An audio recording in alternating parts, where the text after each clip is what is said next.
बिस्मिल्लाहिर्रहमानिर्रहीम। अस्सलाम वालेकुम। नई वीडियो में खुश आमदीद। नाजरीन ग्रामी, तहलका खेस खबर आपके सामने मैं रखने जा रहा हूँ, तो वीडियो को शुरू से लेकर एंड तक पूरा देखें। नाजरीन ग्रामी, रूस का 500 किलो वज़नी बम से यूक्रेन पर बड़ा हमला सामने आ गया। आलमी जंग में तब्दील, अमेरिका यूरोप मदद को आ गए। वीडियो की तफसीलात में आगे बढ़ने से पहले हमारी वीडियो को लाइक कर दें, चैनल को सब्सक्राइब करके बेल आइकन पर ज़रूर क्लिक कर दें। नाजरीन ग्रामी, तहलका खेस खबर आपके सामने मैं रखने जा रहा हूं कि रूस का 500 किलो वज़नी बम से यूक्रेन पर बड़ा हमला सामने आया है। तफसीलात के मुताबिक देखा जाए तो रूस ने जब मारियोपोल पर कब्ज़ा कर लिया था, तो उस वक्त अमेरिका यूरोप ने यूक्रेन की मदद करना शुरू की। यूक्रेन को ऐसे हथियार फराहम किए कि यूक्रेन ने रूस को उल्टे पांव भागने पर मजबूर कर दिया। रूस ने अपने ख़तरनाक तरीन बैलिस्टिक मिसाइल इस जंग के लिए लॉन्च कर दिए और साथ ही उन्होंने बॉर्डर पर तैनात कर दिए। बेलारूस, जो रूस का इत्तेहादी है, उसने रूस की मदद करना शुरू कर दी। रूस के लिए अपने बॉर्डर खोल दिए। बेलारूस के सदर क्लाशेंको ने रूस के सदर के जानिब से जो आर्डर मिला था, उन्होंने वो ख़तरनाक तरीन हथियार अपने बॉर्डर पर तैनात कर दिए।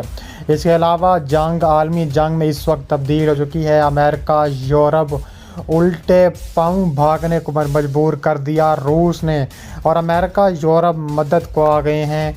बड़ी खबर के मुताबिक किसी वक्त आलमी जंग का डंका बज सकता है। यूक्रेन की दारकूमत की पर भी एक बार फिर इमारतों पर शदीद रूसी बमबारी जारी है। रूस और यूक्रेन की जंग को 2 साल इस फरवरी को हो जाएंगी और रूस पर मगरबी बंदियों आयद करने का सिलसिला अभी तक जारी है। ताहम आलमी इदारों का कहना है कि इससे सिर्फ रूस नहीं बल्कि दीगर ममालिक भी मुतासिर हो सकते हैं। दूसरी जानिब यूक्रेन के सदर व्लादिमीर ज़ेलेंस्की ने कहा है कि रूस के साथ अमन मुज़ाकरात हकीकत पसंद लगने लगे हैं, मगर नतीजे पर पहुँचने के लिए अब भी वक्त चाहिए। अमेरिकी हकाम ने दावा किया है कि रूस ने चीन से मज़ीद फ़ौजी मदद और इमदाद का मुतालबा किया है, और वाशिंगटन में चीनी सफारतखाने को कहना है कि बीजिंग कोशिश है कि जंग कंट्रोल से बाहर ना हो। इसके अलावा यूक्रेन ने कहा है कि मरकज़ी इलाकों से अब तक 1,40,000 शहरियों का इनखला मुकम्मल कर लिया गया है, जबकि मारियोपोल को रूसी अफवाज ने घेर रखा है और यहाँ इनखला का अमल मुतासिर हुआ है। मारियोपोल में शहरी इंतहाई कम दर्जा हरारत में बगैर बिजली रहने पर मजबूर हैं, और रूसी पेशकदमी के दौरान इनके पास खुराक और पानी भी ख़त्म हो रहा है। इसके अलावा कहा जा रहा है कि उन्होंने कहा है कि रूस का एक बार फिर शदीद हमले के बाद रूस का मॉस्को पर किए जाने वाले यूक्रेन के ड्रोन हमले नाकाम होने का भी दावा सामने आया है। रूस ने दावा किया है कि यूक्रेन ने मॉस्को पर मज़ीद 6 ड्रोन हमले किए, जिन्हें नाकाम बना दिया गया। रूसी वज़ारत दिफा ने जुमेरात को बयान जारी में कहा है कि बुध के रोज़ यूक्रेन की जानिब से दहशतगर्दाना हमले करने की कोशिश की, जिसे नाकाम बना दिया गया। मीडिया रिपोर्ट के मुताबिक इस हमले में किसी किस्म के जानी या माली नुकसान की इतलात नहीं मिली हैं। इससे कबल रूस ने यूक्रेन पर मंगल को मॉस्को पर 3 ड्रोन हमले करने का इल्ज़ाम आयद किया था, जिसके बाद यूक्रेन के एक सदारती मशीर ने अमल में कहा था कि ये हमले इस बात की अलामत हैं कि रूसी दारकूमत मुकम्मल जंग का आदी होता है जा रहा है। यूक्रेन के हकाम ने जुमेरात को बताया है कि रूस की जानिब से यूक्रेन के शहर 20 से ज़ायद बस्तियों को निशाना बनाया गया।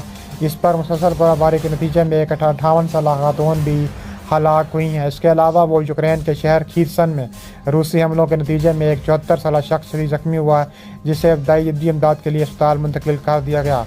गैर मुल्की मीडिया रिपोर्ट के मुताबिक खीरसन शहर गुज़िश्ता साल नवंबर में यूक्रेन ने रूस के कब्ज़े से आज़ाद कराया था। रूसी अफवाज की तरफ से दरियाए डैम्पर पर वक्फे से वक्फा जारी किया जाता है। यूक्रेन के वज़ाया ने जुमेरात को बताया है कि कीव और इसके आसपास के इलाकों में रात भर 3 घंटे के वज़ाई हमले के अलर्ट के दौरान 20 से ज़्यादा रूसी ड्रोन्स को तबाह व बर्बाद भी किया गया है। इसके अलावा रूस के यूक्रेन पर हमलों में तेज़ी मज़ीद आने लगी है। تعلیم اور صحت کے مراکز کو نشانہ بنایا جا رہا ہے۔ یوکرینی صدر نے پیوٹن پر گائیڈڈ بم حملوں سے الزام عائد کیا ہے کہ غیر ملکی خبر رساں ادارے کے مطابق روس کی یوکرین کے مشرقی علاقوں میں جنگ جاری ہے۔ خارکیف کے علاقے میں خون عطیہ کرنے کے مراکز کو گائیڈڈ بم سے نشانہ بنایا ہے، جس سے عمارت میں آگ بھڑک اٹھی۔ خیبر ایجنسی کے مطابق یوکرین کے دوسرے مشرقی علاقے ڈونیٹسک میں یونیورسٹی کی عمارت کو تباہ و برباد کر دیا گیا۔ یوکرین کا دعویٰ ہے کہ حملے میں کلسٹر بم استعمال کیے گئے ہیں۔ اس کے علاوہ جہاں ایک جانب روس نے خوفکا ڈیم کو توڑنے کا یوکرین پر الزام عائد کیا، یورپی یونین نے اس کی تباہی کا الزام روس پر عائد کرنے کا فیصلہ کیا ہے اور اسے بربریت والی جارحیت اور جنگی جرم قرار دیا ہے، اور کہا جا رہا ہے کہ روس کو کبھی بھی حق نہیں پہنچتا کہ وہ کسی کے ڈیمز پر حملہ کرے۔ یہ ایک بہت بڑا جنگی جرم ہے۔ یوکرین نے روسی فوجی اڈے پر حملے کی ذمہ داری بھی قبول کر لی ہے۔ یوکرینی فوج نے روس کے زیر قبضہ کریمیا کے علاقے میں قائم ایک فوجی اڈے پر حملے کی ذمہ داری قبول کرتے ہوئے اسے ایک کامیاب کارروائی قرار دیا ہے۔ اس فوجی اڈے پر حملے کے نتیجے میں لگنے والی آگ کے بعد روس نواز مقامی انتظامیہ کو نہ صرف ایک قریبی مرکزی شاہراہ بند کرنا پڑی، بلکہ انہیں 4 قریبی قصبوں سے 2000 سے زائد افراد کا انخلا بھی کرنا پڑا۔ یوکرینی ملٹری انٹیلیجنس کے سربراہ نے ایک بیان میں کہا ہے کہ دشمن نقصان کی حد اور افرادی قوت میں ہونے والے نقصانات کی تعداد چھپا رہا ہے۔ اس علاقے کے مقامی حکام کے مطابق آگ اس فوجی تنصیب کے تربیتی میدان لگی تھی۔ انہوں نے آگ لگنے کی وجہ نہیں بتائی، لیکن کئی روسی میڈیا رپورٹس میں سیاہ دھوئیں کے مرغولوں کی آسمان کی طرف اڑتی دکھائی دینے والی ایک تصویر شائع کی ہے۔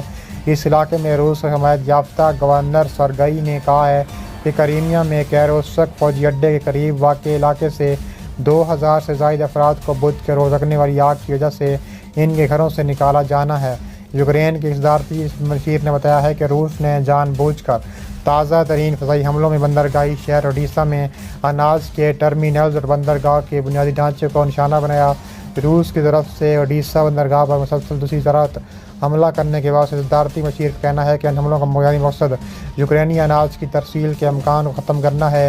روس نے سوموار کو بحیرہ اسود کے ذریعے یوکرین کے اناج کو محفوظ بنانے سے متعلق گزرنے کی اجازت دینے کی معاہدے سے مصدری کا اختیار کر لی تھی۔ یہ ایک ایسا اقدام ہے جس نے افریقہ اور ایشیا میں خوراک، بڑھتی ہوئی قیمتوں اور بھوک کے بارے میں خدشات کو جنم دیا۔ اس کے علاوہ کئی سیاستدانوں نے روس جانب سے یوکرین کے خلاف جنگ میں بھوک کو بطور ہتھیار استعمال کرنے کی بھی اجازت دی ہے۔ اس کے علاوہ مزید کہا جا رہا ہے کہ یوکرین پر تابڑتوڑ کارروائیاں جاری ہیں۔